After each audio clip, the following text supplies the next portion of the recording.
Mist floats above the red fork in the morning like breath from a sleeping giant, drifting in veils that soften the ruins of burned farms and dissolve the far bank into suggestion.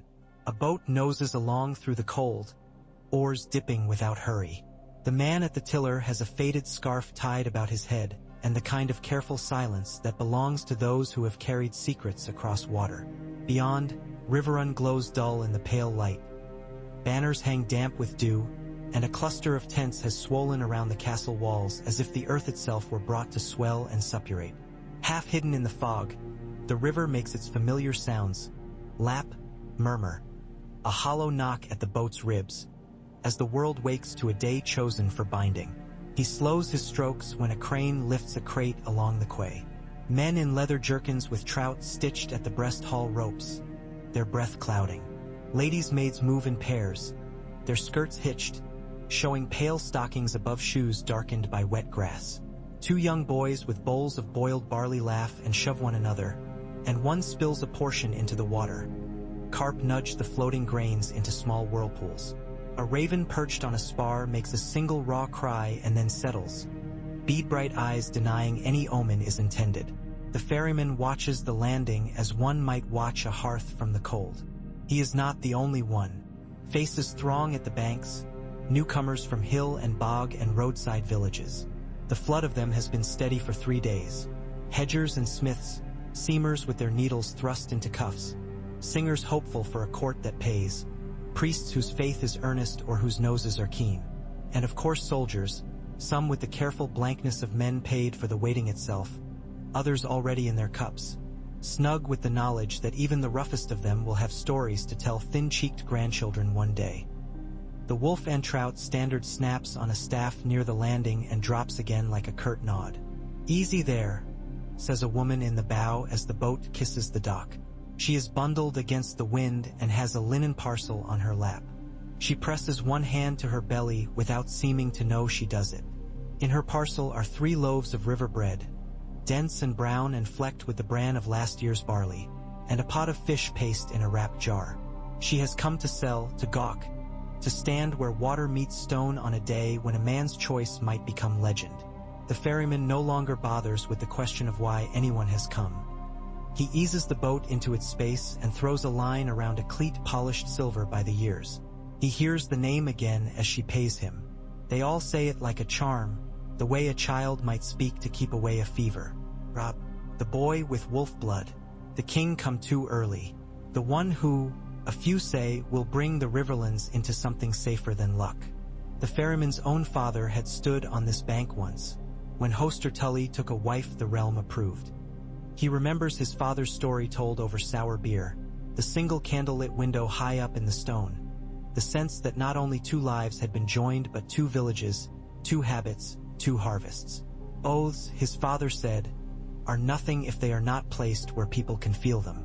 Now the feeling comes in ripples that are both water and rumor. It reaches the ferryman's hands and wrists and then his throat. He ties his line and nods to the woman with the parcel that smells faintly of dill. Crowds make new weather, he thinks. They bend the day around themselves. Across the field by Riverrun's outer gate, a corral holds a dozen lathered mounts stamped with a sketched wolf on their flanks. A boy stares, nearly as enthralled as at a miracle icon, while his mother tugs him gently onward. 2 guardsmen at the gate share a jest, then sober, then stiffen. Not from any immediate threat, but from the simple thrill of posture under which most oaths are kept. Inside the walls, halls have been scrubbed until their stone seems almost to wear a sheen. The floors are newly rush-strewn with sweet flag and river mint. Any stain that would not come out is hidden beneath woven mats. The kitchen's breath is a language of its own. Caramelized onions, roasting turnips, goose fat rising warm to the rafters. A lemon cut open for a lord who remembers gifts from southern friends. The scullions keep their knives moving and their shoulders down, but each finds a moment to glance toward the door, toward whatever steps will open on the path to the high table. From a window above the small yard where a hawk worries a piece of meat, a woman watches the preparations with eyes that remember the same yard as a place of blanket tents and other children's voices. Caitlin is standing without support, though the maester told her that the night's vigil had taken more from her body than she would easily repay. She breathes out and the glass fogs. The shape blooms briefly and then vanishes in the cool. The river's song comes up to the window, not jaunty, not mournful, merely the tireless syllables of a place that knows nothing of crowns. Her fingers grip the sill. A maid has left a bowl of broth untouched on the table. A shawl lies bunched near it like a discarded opinion. Caitlin takes the shawl, drapes it over her shoulders, and she nearly laughs at the old woman this movement summons from mirrors. The room smells a little of lavender oil, of soot, of beeswax used to polish the carved chest at her feet. On its lid, her family's little god of luck, an old river stone smooth as a tongue, set upon a carved stand, sits as it has sat since her own mother set it on that place long before the children came. The morning has the shape of ones she knew as a girl, when the matter of the day was bread that must not burn and stitches that must not gap. But now there is a man to be placed before gods. There is a line to be drawn firm and forever. She has known too many for. Ver.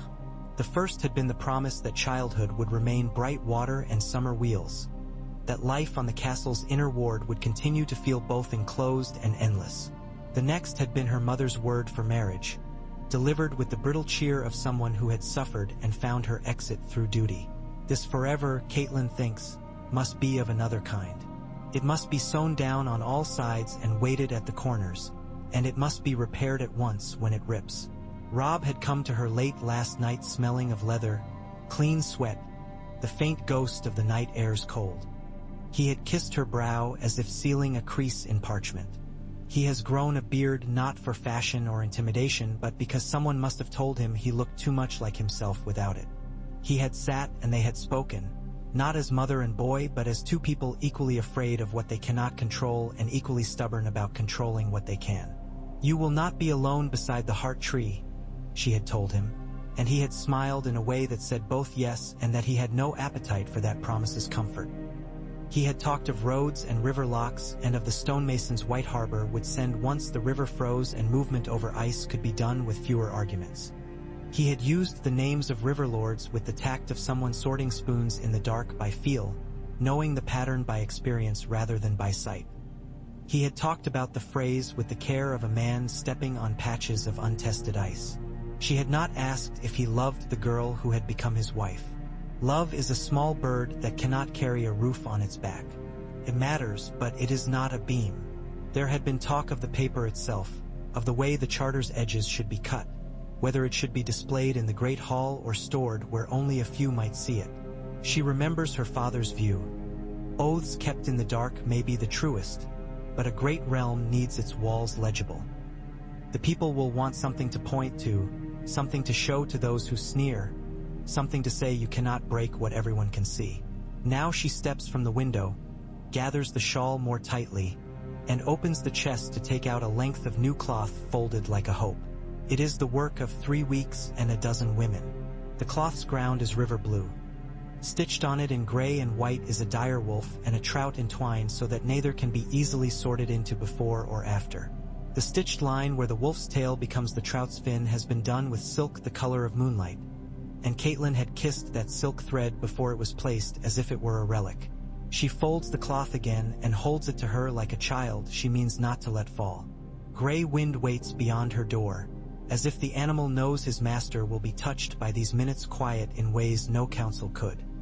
He flicks one ear when she closes the door and then settles again, head on paws, a statue whose carver had loved constraint. It is not her place to command the wolf. Even so, he rises when she descends the steps, his shape a shadow that makes others move out of their paths without noticing why.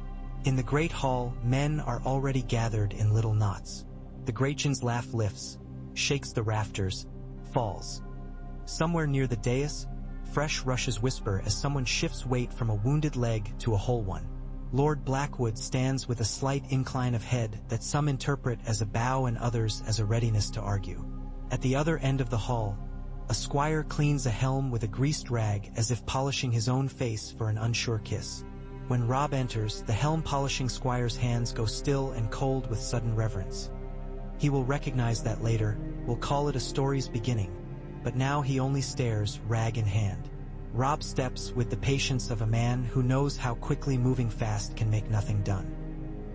He is not tall enough to avoid envy nor short enough to trigger a certain kind of saboteur's hatred. He has been shaped into a geometry just awkward enough to be human.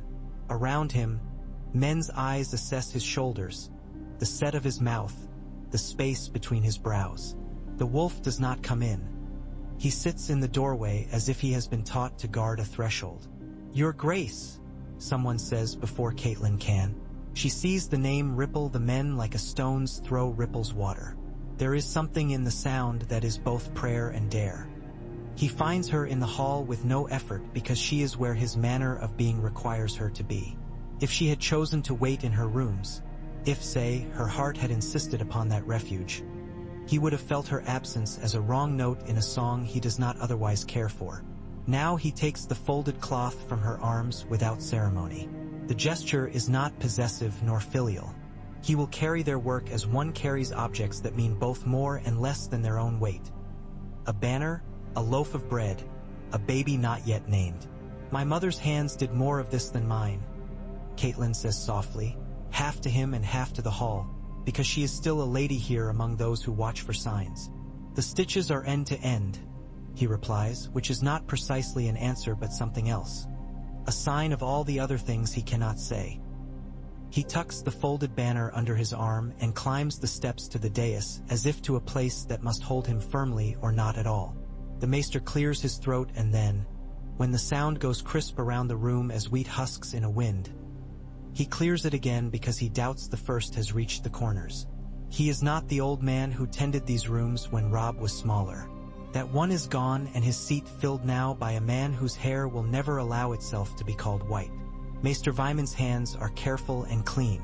He lives now with this family's nights, their pains, their odd arguments.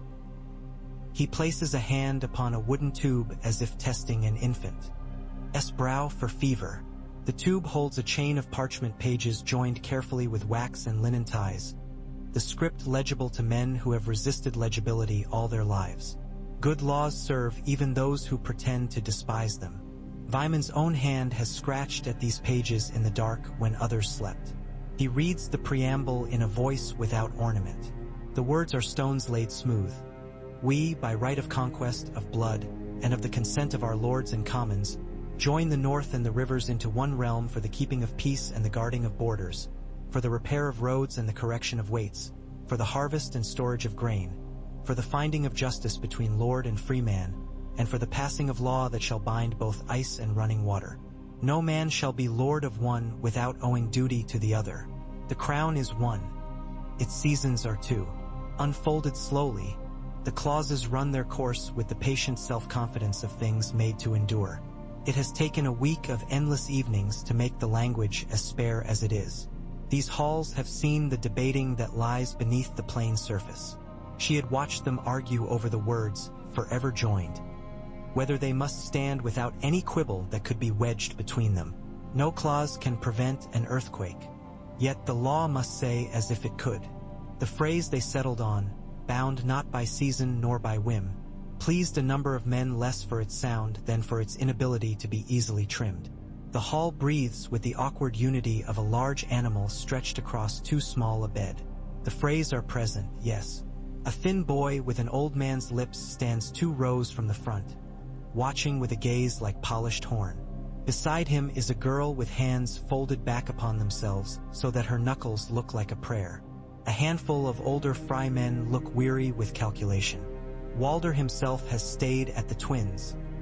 His bones are a ledger now with a balance that will not allow travel.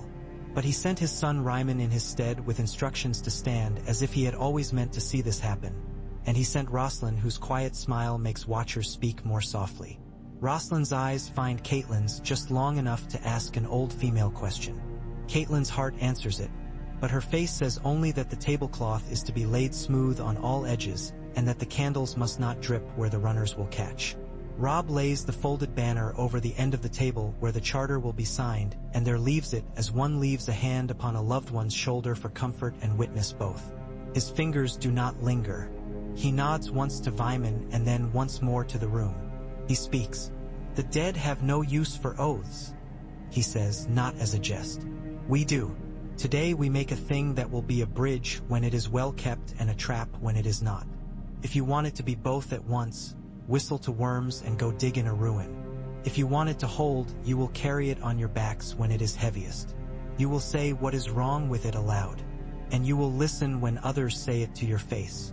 If you can't bear that listening, you should go home now and hide behind your larders, and I will not ask you to sign. The men shift like birds on a line. The weight of his youth should tip that speech into insolence. It does not. It is held level by the visible addition of these months to his face. Caitlin lets out a breath that trembles slightly. He is still the boy who brought her bits of oddness from the yard. A feather laced with frost, a pebble veined blue, a question about why a scythe blade sings a certain note when it is struck right.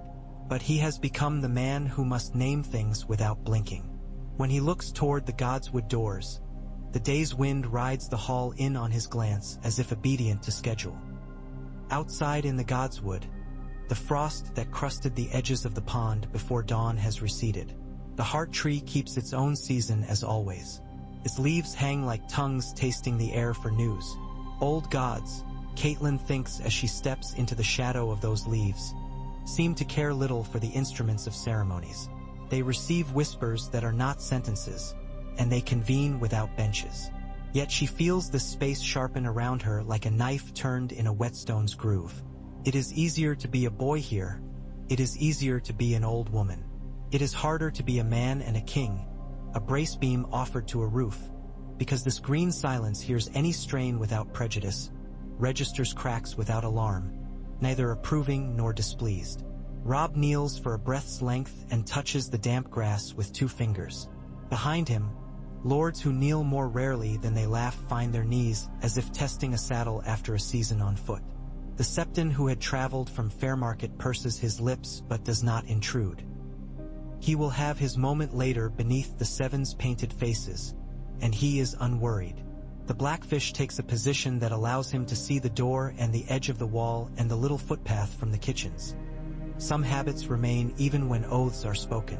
Great John Umber stands as if kneeling would produce in him a noise neither he nor trees could tolerate. Maester Vyman swallows once and steps closer with the ink. The pen's nib is freshly cut, edge keen enough to demand confidence. The words are carved with strokes like road ruts. Robb signs his name without flourish, and then he pauses, as if to allow time to pass through the act and assure it has happened. Caitlin thinks, without meaning to, of the day he scrawled his earliest letters on the back of a dead leaf and ran back to show her the miracle of a name that would turn crisp and crumble and blow away, and yet, he insisted, still be true. The first signature after the king's is Edmure's. His hand steadier than it was last month, and his mouth set in a line that says he has been taught some mercy and some bitterness and means to are. Remember both. Brynden Tully follows. He glances once at his nephew and once at the tree, as if introducing them. Lord Blackwood leans over the table with a curiously gentle posture. Signs as one might sign a letter to a beloved aunt. The Bracken's lord writes his name with a hand that tries to be fast enough to outrun old quarrels and fails as such hands always do. The great lords come, the lesser lords, the men whose lands are measured not by borders but by whose cows graze where. A woman whose husband died at the Ruby Ford, entitled to sign as holder in her own right, steps forward and draws her name with patience. It is a marvel of the age that her letters are so firm, and it is also no marvel at all. Her father taught his daughters because he had no sons and because the world is easier for those who can make their sound into lines that last. Last, Rosalind Fry comes. She looks at the parchment and then at the king as if quietly asking permission to be this person in this moment and not anyone else anyone imagines. He nods so minutely only his mother sees it. Rosalind's hand trembles and then quiets. She draws her letters like a seam, the last one tucked as a dress's hem might be. Bound not by season nor by whim. Maester Vyman reads again, softer, and there is a small murmur, not approval exactly, but the noise people make when new furniture has been set down and its legs do not wobble. Caitlin stands at the edge of it all. It is too much like other days and too little like them. She remembers a different Godswood, one in Winterfell, and a man who leaned against a tree as if the old bark could teach his back to hold. She remembers sitting on a bench while boys with practice swords struck and had no idea how a cut heals or doesn't. She is tired in a way that sleep cannot improve. Her shawl smells faintly now of sweet flag, and she will never again smell that plant without thinking of this hall. These words arranged as if they could hold off the future by coming into alignment. When the Septon takes his place and begins to speak of the seven, father and mother and the rest, Great John sneezes thunder through the last line of the prayer of the warrior and does not apologize. The Septon's painted icons swing slightly with the draft from a door left momentarily open by a page who forgot himself. The women of the court produce a tuning of politesse, and a baby of unknown parentage under a bench squawks as if making a strong argument. For a short while it is as if every part of the world has had its say. Robb listens, and because he is listened to, he has learned to listen in a new way. Not only to words, though those matter, but to the manner in which each voice sits inside a chest. He files away the place where Bracken's breath caught after the phrase common cause. He notes with a weary gratitude that Lord Manderley's letter had arrived in time with its promise. The mint is ready, the die is cut. The first 2 chests of coin bearing the joined devices will be sent downriver before the frost thickens. Those coins will travel from hand to hand like tiny promises. More secure by far than any papery proclamation, at least for a time. Bread and law must share a hand. After the oaths, after the blessing, after the bread and salt, as a gesture as well as a taste placed upon tongues, the hall breathes again. Men unbend their spines, women adjust shawls, children released from the compulsion to behave explode in sanctioned chaos. Servers begin the careful dance of dishes. Steam lifts from platters and curls like thought. The Great John claims a leg of something roasted and holds it aloft as if it were a relic. The fry position shifts, the faces along their line altering almost imperceptibly as the prospect of immediate eating supersedes all strategies. Caitlin's eyes find Rosalind again. The girl's shoulders lower by the amount a human heart lowers when a single fear is taken from it. She passes a dish of greens to an old woman with a tremor, a woman who had lost 2 sons to the same arrow 3 feet apart in the same field. There is no not seeing these things even on a day chosen for its bright name. Caitlin's mouth tightens, and then she forces it to relax. The body tries to prepare a frown like a winter store and must sometimes be told it cannot live on that alone. When the musicians begin, a harp, a drum that is essentially a voice, a boy with a whistle whose notes leap like fish, the hall's sound becomes a lake. People let themselves drift upon it. The charter lies on the table between 2 shallow bowls of salt as if it needs protection from taste. Gray wind has settled again at a doorway. He gives the music the regard that wolves give to harmless things, an attention that refuses to be fear. Robb eats because bodies will fail if you treat them like enemies. He speaks to the men on his right and left without promising anything he cannot do. He lets himself drink a little and no more than that. He can feel the soft new lines forming where his mouth brackets his teeth. He looks, in short, like a man who could be a father if the world allows it. That thought touches him in a place he has fortified with walls of excellent workmanship. He lets it in as one might let a winter fly in past a shutter, briefly, with a flicker of annoyance and something else unnamed, and then he shuts it again. The meal ends. The court does not exactly disperse. It shifts. The hall's presses soften. The hour finds its aftertaste. Some go to see the charter as if it were a rare animal on whose living they will wager dinner. Some go to carry tales to those who could not come. Some go to the training yard because men of certain sorts must always measure themselves against something heavier than a piece of parchment and lighter than an entire people. In a smaller room off the hall, the floor of which has been worn by chairs dragged and set and dragged again, Robb stands with his mother, his uncle, and 3 men whose hands tell. Their occupations: one a lord who has always had his meals placed in front of him, one a craftsman who has made tables for those meals as well as coffins, and one a man who does not admit to a trade because he is paid to discover who is trying to practice one without license. They are not equal here, but neither are they entirely unequal. A union made only of lords' signatures is a braid tied without one of its strands. The first winter levy must be grain, not men, says the craftsman whose name is Roth. He is not strictly invited to speak.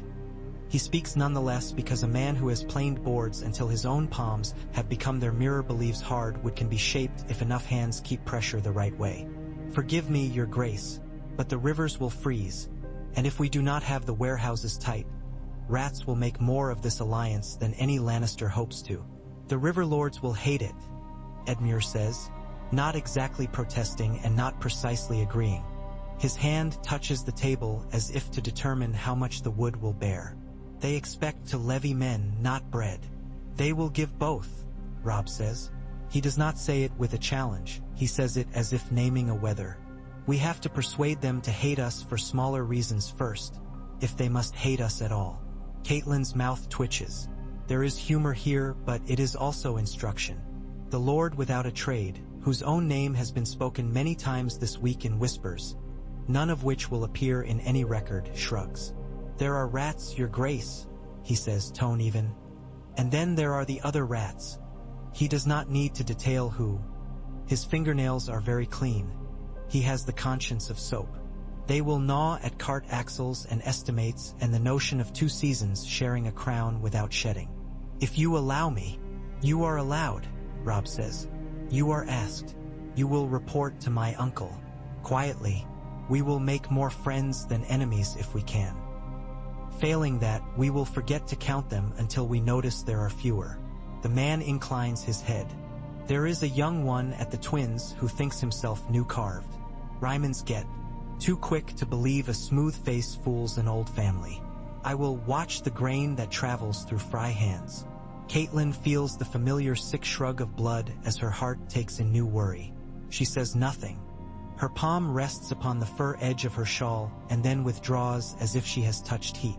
We will make a lock on the green fork, Roth says suddenly, as if the idea has burst in him in a way that cannot be politely contained. A set of gates at the old mill ford. Not now. In spring. With men who know how to seat stone on mud. With Crannoc if we must. It will make the river itself serve us. Let others watch our army. We will make the water march. Edmure looks startled and then pleased and then a little afraid, because men who have stared down mail and horse are right to fear the quiet enemy of bad work done in wet places. If Lord Mallister commits men from Seaguard, he says slowly, and if Manderley sends craftsmen with iron and chain, if, Catelyn echoes softly, not to quell the dream but to keep it from overstretching. Begin with the doors that can be built before the snow. Warehouse doors, locks for locks, and locks for goods both. She is tired enough for a joke to arrive late. Her eyes drift to the hearth where a small flame licks at the tip of a log so ardently it looks like love. Robb nods. We'll write to Seaguard. And to White Harbor. He glances at Vyman who has drifted in as quietly as smoke. Maester, the first chest of coin, will dedicate a portion to stores. Grain first, candles second. And send word to Lady Mormont. If the bears can spare barrels, we will pay in winter cloth. Or... He looks at his mother, and this is that older habit, the one that had him bring her frost feathers as a child. It would be good to have something from their island in our halls. Their bear's head on a beam, carved, not taken. He blinks, surprised by his own thought speed. As a sign that the north is not above the rivers but beside. Beside, Catelyn repeats, as if tasting a new bread and finding it rises well. Send also to Lord Reed. You will need his counsel if you mean to set stones in the neck. He knows what holds in swamp and what refuses to. Robb's mouth softens. Howland Reed will answer. His son writes a hand that makes a man think he can read Old Tongue without a tutor. His daughter is said to climb trees, Edmure says, and the room laughs in a minor key, grateful for the relief of ordinary gossip, for the edges of other people's lives offering a grace to one's own. There is talk then of the Bracken Blackwood fault that runs like a cracked plate beneath every feast in the Trident. The men who hold those animosities have tried to braid them into the new troth the realm declares, but the knots resist. Robb listens. He assigns 2 men with no stake in the feud to travel between the houses with a measure and a book. We will count what each claims, he says. We will give land where land is owed and not where a tale is made bigger by a man's desire to be the last to speak. "You can't," says the Lord with his meals supplied, a rich brown wrinkle of surprise between his brows. "You'll make both sides certain you favor the other." "I will favor wheat," Robb says. It is only later that Caitlin will find herself turning that sentence over like a pebble in her palm. She will hold it against the light like a coin radiance. It will not solve everything. It might solve one corner of a year. That has to be enough. He goes out at last by the small door that gives onto the unglamorous side of the yard, where the cooks toss peelings and the dogs parcel out their society according to rules older than husbandry. Gray wind comes with, pressed to his leg. The sky is the color of pewter. The wind mentions snow without insisting upon it. Rosalind is there at the edge of the yard, one hand in the other sleeve for warmth. She steps forward without making drama of it. She has a way of presenting her face that invites kindness but does not require it. Some will mistake that for soft temper. They will not be right. "You were very calm," she says simply. "My own heart threw itself at my ribs for attention. I thought it would tear loose." "I only sounded calm," Robb says, "and it is more intimate than anything that could be whispered in a bed." Words of such plainness have a way of shifting rooms when they are spoken between those bound both by paper and by ceremony. She smiles, small and tight. "Will they make you a new crown?" she asks. She is trying for lightness. She succeeds enough to give them a place to stand that is not the cliff edge. "They will make too many crowns if I let them," he says. "I will make them make roads instead." "I've never seen a crown," she admits, "that made a road. I have seen roads make kingdoms. I have not, before today, seen kingdoms try to become cousins." She looks at the wolf without fear. "I would like to know when I am foolish," she adds, as if that were a prayer and not a line of politics. "You may tell me. At least you and your mother may." "I will," he says. "I will not tell you when you cannot bear it. I will tell you when you can. And I will never tell you that you are foolish when I mean only that I am afraid." Her eyes are so steady he nearly looks away. "Do not make vows to me after you have made one to the green gods and one to the painted ones," she says. "There is only so much vow a man can carry. But thank you." She lifts a hand, barely, and then drops it. They part with something in place that is not entirely visible. Caitlin, watching from the shadow of an arch with a shiver she ignores, lifts the edge of her shawl and presses it to her mouth as if to silence a shout that wants very much to become a song.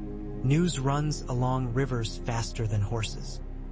By the time a pair of ravens rise from Riverrun with letters tied to their legs, a tinker in Seaguard is telling a woman at her door that the world has changed, and a boy in Fairmarket is asking his mother if wolves can swim that far, and an old man in the Twins is tapping his stick patiently on the stone to the rhythm of a plan that has been revised 30 times in as many years. In Old Stones, a herdsman stands in the doorway of his hut and watches a weather line approach over the hills like an army that has forgotten its banners. In White Harbor, a man with thin shoulders and a taste for exactness tests a new die with a single careful strike of his hammer, and when he lifts the coin and examines it in the light, he smiles out of one side of his mouth. He drops the coin into a velvet box where several others rest with a faint, contained clink.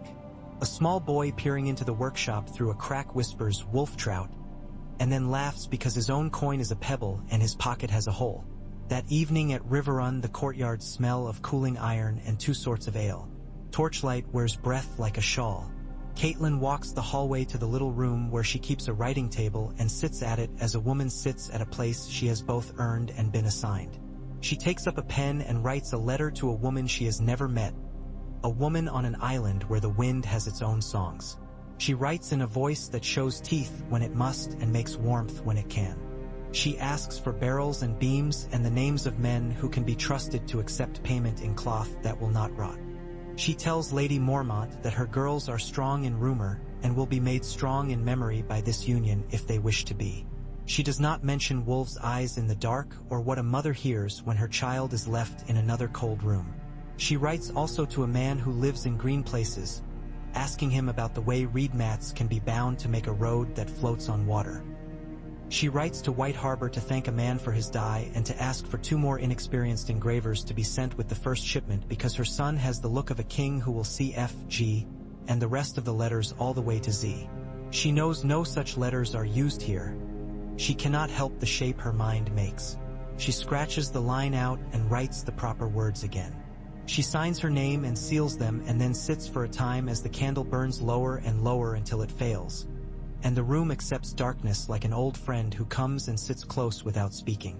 Robb does not sleep much that night. He walks the walls with his uncle once and then twice. The watch nods and now and then calls a report that is less a report than a ritual. He listens to the river's night voice. He thinks of gray wind as a child might, remembering with gratitude the many times the wolf has found the path through brush, through men, through a tangle of moments that would otherwise have stuck. He thinks of his father and his words that were not large but were always steady. He thinks of his sisters, one married hostage, one wild rumor, and then he folds those thoughts and places them gently in the place where he keeps all the things he cannot presently carry without failing to carry anything else. He goes at last to the godswood again, not to kneel before the heart tree but to stand beside it and look at the line of the trunk as if a straight thing could be learned by osmosis. The leaves answer without making answers. He feels the presence of the old bones of this place. He thinks of the day the first men came and said we will live here and the day the next men came and said we will live here too. And he tries to imagine that first awkward party where everyone was required to eat together and no one knew what pleased the others. The heart tree has survived such evenings. It will survive many more. He rests his palm on the bark and he says nothing for a very long time. When he does speak, his voice is quiet not because it fears to disturb anyone but because the words themselves require quiet to keep from crumbling. I have bound 2 things that want to move, he says. Help me learn the knots that slide and the ones that hold. He is not certain to whom he speaks. He feels no reply. What he feels is this, the simple integrity of wood. He removes his hand and breathes once and then again. Dawn comes. It comes with a frost that draws white flowers on every surface and makes the world look like a sketch someone has reminded himself to finish with more detail later. Men wake groaning and studded with regret. Women wake with lists. Children wake and put cold feet on siblings' calves and run. Because the day is new and that is always enough for them. The kitchen smoke rises straight up into a sky more pale than a plucked goose. The wolf coughs once and sneezes twice in the morning's pepper. Robb eats porridge and chews with the same measured attention he gives to counsel. There is, of course, news. There are, of course, ambassadors. A raven with black thread on its leg brings a note from the twins that is all proper forms and courteous sneers. Caitlin reads it and folds it with a neutrality her sister would have envied.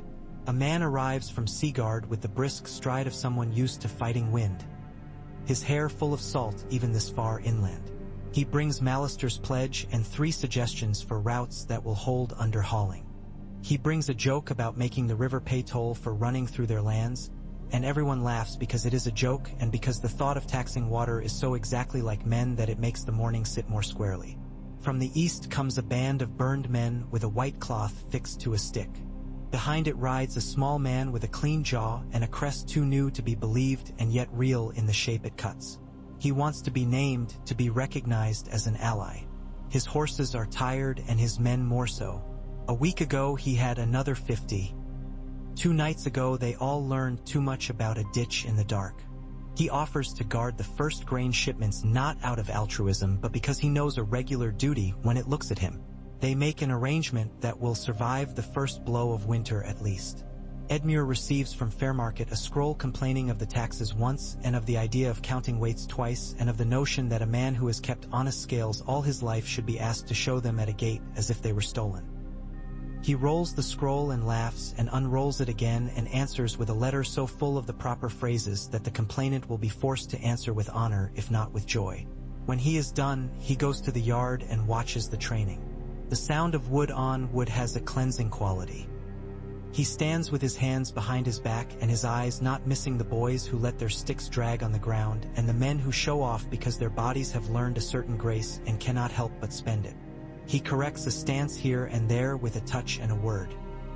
He remembers days when his own pride sat too near his bones.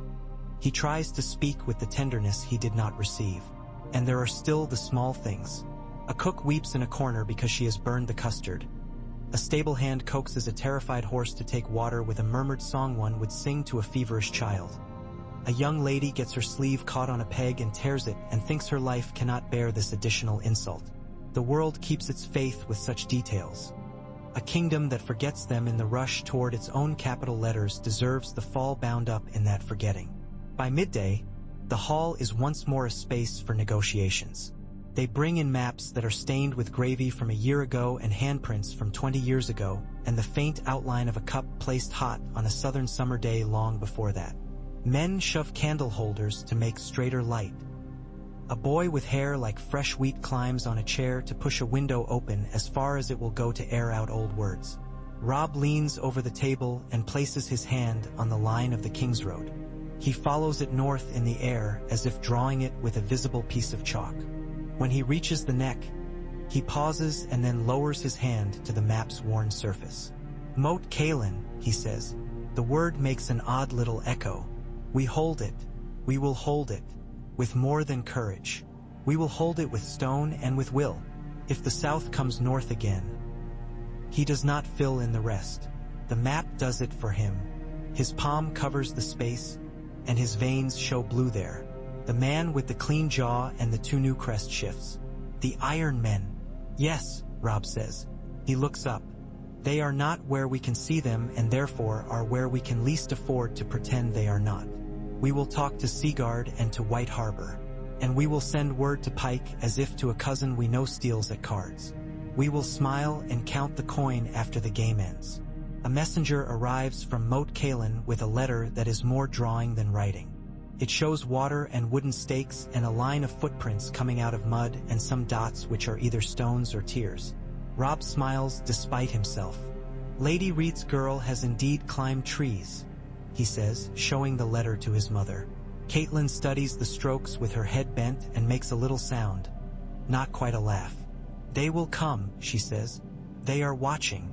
They will be on our side as long as our side remembers not to pave away their lives. In the afternoon, he walks with Ryman Fry. They have spoken before, but always there is the sense that they are speaking through a curtain.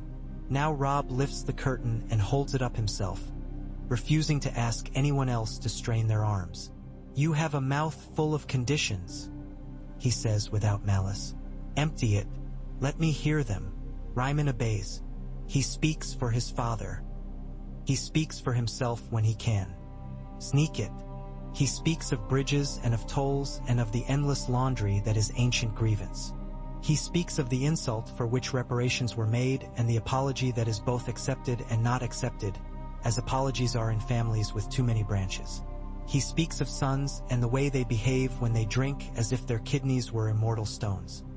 And send with it the thanks of a man who has learned that women on a small island think about the world the way men in large castles pretend to. The next morning is colder. The grass has decided to be crisp and, once stepped upon, darkened. A road crew moves out of the gate under a banner newly made. It is not war bright. It is work bright. It shows, in simple lines, a barrel and a sheaf of wheat and a spoked wheel. People laugh at it until they realize they are supposed to love it, and then they pretend they did all along. The crew contains men from 3 houses and 2 towns. It also contains a woman from a hamlet near the God's Eye who can lift a stone half again as heavy as she looks. She sets it down exactly where she is told, and then, when the men do not say she has placed it wrong, she says herself that it is wrong and moves it 3 inches to the left. She has sense enough not to need praise. She wants the road to hold because she will be the one to carry the winter's goatskins to a place where she can sell them for salt. They begin with the stretch between Riverrun and a low rise that floods in autumn. They lift the track. They bed it with brush and gravel. They lay heavy timbers across and then run long slats along, pegged with iron spikes hammered in by a boy whose face is ecstatic with the rhythm's permission to become a kind of god in his own chest. Roth, the craftsman with the planing hands, walks along the edge and every so often gives a quiet instruction that means that a man will hobble less in January. Robb visits the yard where the new grain warehouse is being repaired. He knows the smell of old mouse and always hopes never to get used to it. He speaks with the person in charge. a woman who keeps the keys on a ring that she has tied to a belt so cleverly that a thief would cut his own thumb off before he'd get them. He asks and he listens and he does not decide everything. He knows sometimes to leave other people their power. He knows sometimes not to round off a corner that's meant to be sharp. He spends the noon hour with Maester Vyman and a ledger. It is not less exhausting than blood and certainly less glorious, but it is his new campaign, and he fights it without complaint. He asks questions that show he knows the difference between an expense and a theft and the one that masquerades as the other. He notices that the quill squeaks when the nib wears to a certain angle. He will listen for that sound for the rest of his life now, the way a man who has been struck by lightning flinches at certain kinds of summer air. He walks after that with his mother on the wall. "I cannot make it forever," he says, not dramatically. "I can make it long enough to pass to someone else the work of making it longer." She looks at his profile. It is his father's and not his father's. "Forever is the word people say when they stop thinking," she replies. "You will think. You will forbid the word and require the work." He nods. "I have to require it of myself as well," he says. "I will fail to make roads and then I will make them. I will offend someone because I have chosen grain over horses in a season when horses were loved more. I will fall short of my own schedule." He breathes. "If I can see where, I can forgive myself that far. If I cannot see it, you must tell me." "I will," she says. She does not add that she cannot always bear to say the worst thing to him. She will try. She will also write letters at night and weep into the fibers of the paper where no one will ever see the stains. Below them, soldiers drill, coins move, tallow hardens in candle molds, and somewhere in the kitchens a cook and a scullion argue over whether mint belongs in a certain stew. The world, stubborn in its insistence on itself, continues. Word comes from Winterfell. The first snow has settled on the outer towers, and a fox was seen in the herb garden at dusk, and the man who had been beating his wife has fallen in the yard and broken his hip and is very sorry now, and La Die's justice will be more formal than whatever the yard and the fall have taught him. The letter is written by a steward with careful loops. It contains one sentence that makes Robb close his eyes. "The bees did well," it reads. "We have casks enough to sweeten the city if the roads will carry such sweetness. We wait on your order." The city, he thinks. He has made no city. He will never be entirely comfortable with the word. But there are houses, and there will be more houses, and the place between houses is an argument that can become a conversation if he keeps the dust beaten down. On the third day, 3 Blackwoods and 2 Brackens arrive at the same time at the same door. It is a coincidence that feels like a plot. Caitlin is certain the gods, or men pretending to be them, are laughing. She receives them together in a room with a map of floodplains and a jug of mulled wine. She manages to seat them so that no one sits higher or closer or in better light. The Septon thinks himself wise in these arrangements. He is not here and will never know the work. She opens the jug. She pours. She names the river as an arbitrator. She starts with a topic no one will take personally. The size of fish observed this season. Because men cannot talk about nothing, they are forced to talk about fish. The conversation begins to drip into a shape. She listens. She names a boundary. She suggests a shared festival on neutral ground next harvest. She does not believe it will solve the thing. She believes a shared song is a better wedge for prying open a stuck heart than a shared law. She feeds them spiced pears. When they leave, one man's hand brushes another's sleeve as he reaches for his cloak. He does not pull away as fast as his grandfather would have. That evening, a storm makes a half-hearted demonstration. It rattles shutters, sends a handful of sleet to ping on the stone. The fire in the hall burns low at the king's insistence. What's saved now will be life later. Even heroes must obey that literal arithmetic. In the light of that smaller fire, an old woman tells a story about a weirwood that grew in a river and choked the water and had to be coaxed to move itself by a poet who spoke to the tree in rhymes for 3 nights. The children listen as if the names in the tale are grown men at the end of the table. A teenage boy tries not to listen and fails. He will seek the rhymes later in private. He will fail to make them and will mistakenly make something else instead. Robb sits and does not move for a long time. He has been moving very much. To be still before a fire while the world shifts outside the walls is its own battle. He is learning which ones cannot be fought standing up. He is learning that an hour not spent speaking does not make a loss. He is learning to delegate sleep. 3 men try and are caught, and their faces change in a way that shows a person can be altered by being shown his own failure. In Fairmarket, a smith who has lost 2 fingers to an accident realizes he can still make a hinge that will swing silently for 10 years, and his price rises, not because he is pitted but because he is very good. The phrase "send barrels to be counted at the gate." They try to bribe the inspector exactly as Robb had predicted. He takes the bribe and then reports it. Ryman rages and then, confronted with the neat line of figures and the calm tone in which they are read aloud, restrains himself. The bribe is returned in a purse without insult. For 2 days afterward, men at the bridge step aside for the inspector, and then they remember and then they do not. This is what living looks like. It is not pretty and it is not ugly. It is a set of habits laid down like a double harness. Sometimes it pulls 2, sometimes it chokes one and the other walks free. Robb watches and keeps his hand on the reins. A raven comes with a message sewn into its leg wrap rather than written on parchment. It is a single reed of something else, something older, a token from the Isle of Faces. A leaf that is not exactly a leaf and yet is. Robb holds it as a man holds his own decision made in the dark and then confirmed in the day. He sends to the Isle a thank you written by his own hand and tied with red thread. He thinks of a day when he might walk that bank and see, from the water, a tree that has watched all the unions of all the tribes and nations and knows how to wait without dying. And the winter inches closer teeth first, an animal that will require naming. The stores fill in shapes that please a man with ledgers. The people argue less loudly when the barrels begin to crowd their own fears out of the rooms. Children memorize the look of the new coin as a kind of talisman. Wolves are seen across the river sometimes at dawn, not raiding, merely running parallel to the Mene. As if to say we share this, and if we do not, we will meet in another way. The trout flash in the shallows when the sun hits a certain angle.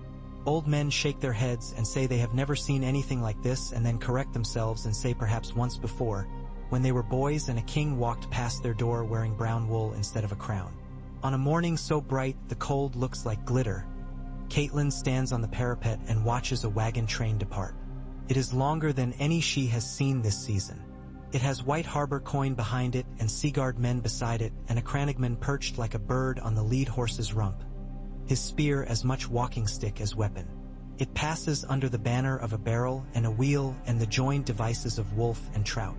The drivers crack their whips without malice. A woman in the third wagon reaches up and touches the banner's edge as she passes. She does it without anyone noticing, for luck. Robb comes to stand beside his mother. He says nothing at first. He watches his people the way a man watches a fire he has built himself and does not yet trust not to go out. The convoy dwindles into lines and then into dots. The road holds. They pass over a stretch that would have sunk a will last year. They pass without incident. Caitlin exhales and does not let it become a sob. "You have time," she says, surprising herself. She had meant to say something more practical. "You think you don't. You do. Use it." He nods. "If the South decides it cannot allow this in the world," he says without inflection, "we will test how many stones the lock can bear." "We will," she says. She has never liked war as talk. She prefers it in the shape of necessary work set inside necessary work. She prefers it refused whenever possible. She knows what it is. She knows it is likely already on its way. She takes his arm in the old manner, the one mothers use when there is still a way to make a boy go another direction by leaning. He allows it. Together they walk the wall and give incidental orders. They tell a guard to mend a strap that will fail at an inconvenient moment if it's not mended now. They instruct a boy to hold his spear lower. They notice that the night soil cart's wheel is cracked. They tell someone to send grain to a widow whose letter had gone missing in a pile and whose face had come to the hall that morning with the tightness of hunger. Later, when the light is as thin as whispered secrets, Robb sits in his chamber with a candle on the table and a list. He adds to it. He removes nothing. He writes to Lord Reed. He writes to Lady Mormont. He writes to White Harbor again. He writes to Seaguard and to Saltpans. He writes to himself about the pitch for waterproofing in a margin where only he will see it. He draws a little notched line next to the word forever and, in the smallest hand, he writes beside it, against moths, cedar, lavender. It is a jest aimed at fear, and it works for as long as it takes to write it. Through the open shutter the cold comes in, smelling of iron and eventually of the faint smoke of someone else's fire on someone else's hill. Gray wind raises his head, tastes it, sighs. Robb closes the shutter. He smooths the parchment. He thinks of a hand signing beside his own in ink that had trembled only at first, and he thinks of a boy someday in a school with straw on the floor, tracing with a dirty finger the loop of his name on a document under glass. This is vanity. This is hope. He allows both to stand in the room for a moment like noblemen who have ridden in from opposite ends of the kingdom and have agreed to sit by one another for one night. Then he bows them out and returns to the list. In the stables, a boy asleep on a pile of hay starts and wakes and whispers "wolf trout" into the dark, and then smiles because the word in his mouth feels like a future. In a cottage on a hill where frost crawls like a pale animal up the door every night, a woman pins a scrap of cloth with a small stitch device to her child's cap and whispers a protection no priest taught her. In a room with a map and a mullioned window, Caitlin lifts her shawl and, for no reason she could name later, holds it to her face for a long time, breathing in the scent of sweet flag and soot and something like lemon. In the godswood, the heart tree's shadow marks time the way a sanded edge does, moving just enough that a patient man could spend a life learning it. And somewhere far off, where men carve news into stone with knives because paper tears and tongues betray, the word of the Union arrives and is read aloud and is taken into the lists of things one must watch, or oppose, or try to outlast. The South curls its hand around its own cup and drinks and smiles with lips only, and then it sends for messengers. It folds maps, tells itself stories, fastens its own cloak, stokes its own fire, counts its own grain, calls its own men. The North and the rivers do not fall silent because they have bound themselves together. They begin to speak with more voices than before and ask of those voices what they might build in the brief space they have before spring remakes everything and then winter returns, patient and without apology. The Union does not ascend into the air like a dove. It stays where men's feet are, and it gets dirty and it gets tired and it gets mended. Robb dips his quill and writes once more, and from the walls a sentry calls something to another sentry that has nothing to do with kings or papers or forever at all. It is about the stars, that they look bright tonight, oddly bright, and about how his wife will be glad of it because she hates the thick dark. If the stars are brighter, they are bright in the clean way of the cold. They do not promise anything. They make clear the lines of a road and of a river and of a wall. They make a map good enough to walk by, at least for the length of a breath. That is what Robb asks for that end. That is, for now, what he has.